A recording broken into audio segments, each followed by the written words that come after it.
And welcome to channel knowledge of pharmacy.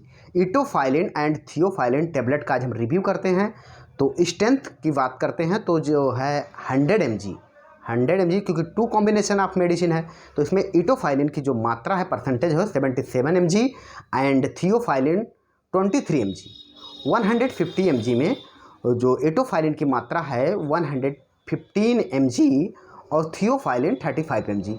तो दोनों को जब ऐड करते हैं तो 150 mg और 300 mg में जो इटोफाइलिन है 231 mg और जो थियोफाइलिन है 69 mg। जो दोनों को ऐड करते हैं तो 300 mg। तो ये स्ट्रेंथ जो है मेडिकल स्टोर पर आपको मिल जाएगी। वहीं ब्रांड नेम की बात करते हैं तो डेरिफाइलिन, डेरिसिप, आस्थाफेन कुछ ब्रांड नेम है जो भी सरलता से मेडिकल स्टोर पर मिल जाएं, आप ले सकते हैं। वहीं इसके मोड ऑफ एक्शन की बात करते हैं कि ये दवा कैसे कार्य करती है।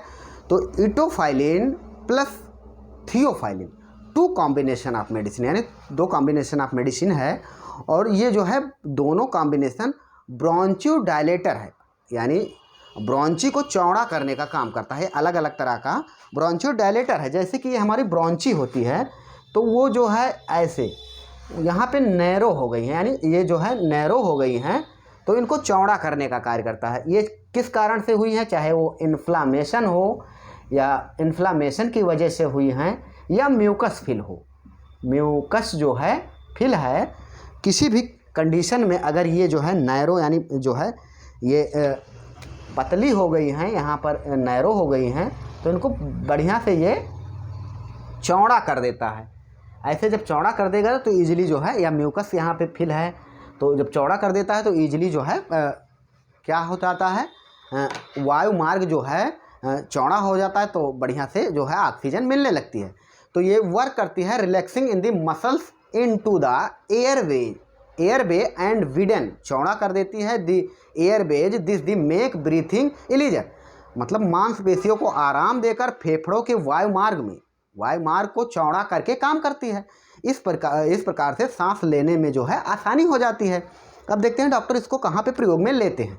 तो अस्थमा में लेते हैं। अस्थमा कौन सा कंडीशन होता है, इसमें जो है सांस लेने में दिक्कत होती है यानी सांस फूलती है। जैसे कि कोई काम करते हैं, चलते हैं तो उनको हमेशा सांस फूलती रहती है। तो उस अस्थमा के कंडीशन में डॉक्टर इसको प्रिस्क्राइब करते हैं डेरिफाइलिन को, तो प्रिस्क्राइब करते हैं। लंग्स एम्फाइसीमिया, इसमें क्या होता है क्योंकि इसमें जो है ऑक्सीजन कम पहुंचती है, लंग्स में हमारे फेफड़ों में ऑक्सीजन कम पहुंचती है और ये एनफ जितनी उसकी आवश्यकता होती है उतनी नहीं पहुंचती है, उसमें जो है फेफड़ों में नहीं पहुंचेगी तो शॉर्ट ऑफ ब्रीथिंग होगी, सांस लेने में दिक्कत होगी, तो डॉक्टर इसको प्रिस्क्राइब करते हैं। या COPD यानी जो है इसमें भी जो है सांस लेने में दिक्कत होती है, लंग्स में इन्फ्लामेशन हो जाता है, सूजन हो जाता है, सांस लेने में परेशानी होती है, तब भी डॉक्टर इसको प्रिस्क्राइब करते हैं। बीजिंग में क्या होता है, गड़गड़ाहट के साथ की आवाज़ आती है, सांस जब लेते हैं तो गड़गड़ाहट की आवाज़ आती है तो उसमें भी डॉक्टर इसको प्रिस्क्राइब करते हैं।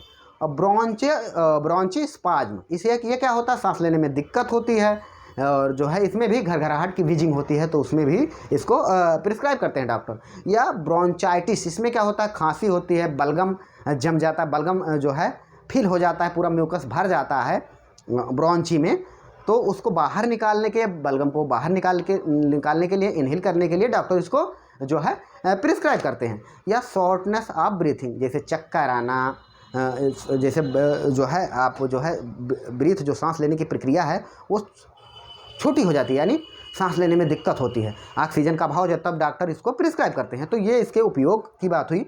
अब देखते हैं कुछ इसके साइड इफ़ेक्ट की। तो इंक्रीज या इनरेगुलर हार्ट बीट, जो हार्ट की जो है इनरेगुलर हो सकता है या जो है बढ़ सकता है, यानी सांस लेने की प्रक्रिया बढ़ सकती है या जो है इनरेगुलर हो सकती है।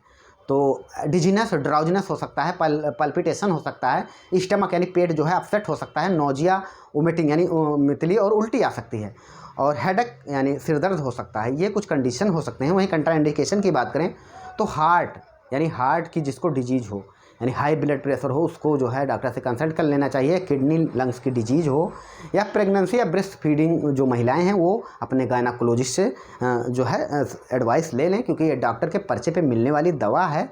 तो इसका एक कंट्राइंडिकेशन। वही डोजेज की बात करें तो 1 टैबलेट OD या BD और जैसे कि पेशेंट की सीवियरिटी पे जैसे डॉक्टर प्रिस्क्राइब करें, क्योंकि ये डॉक्टर के पर्चे पे मिलने वाली दवा है। और 1 सप्ताह या लंबे समय तक जो है, क्योंकि ये जो है सांस फूलने में दी जाती है, जो ज़्यादा ओल्ड एज के बुजुर्ग हैं जिनको अस्थमा की दिक्कत है वो रेगुलर ही इसको लेते हैं, लेकिन जो डॉक्टर कहते हैं उतने दिन तक आपको लेना चाहिए। Okay, thanks. आप चाहें तो स्क्रीनशॉट ले सकते हैं। फिर मिलते हैं नेक्स्ट वीडियो।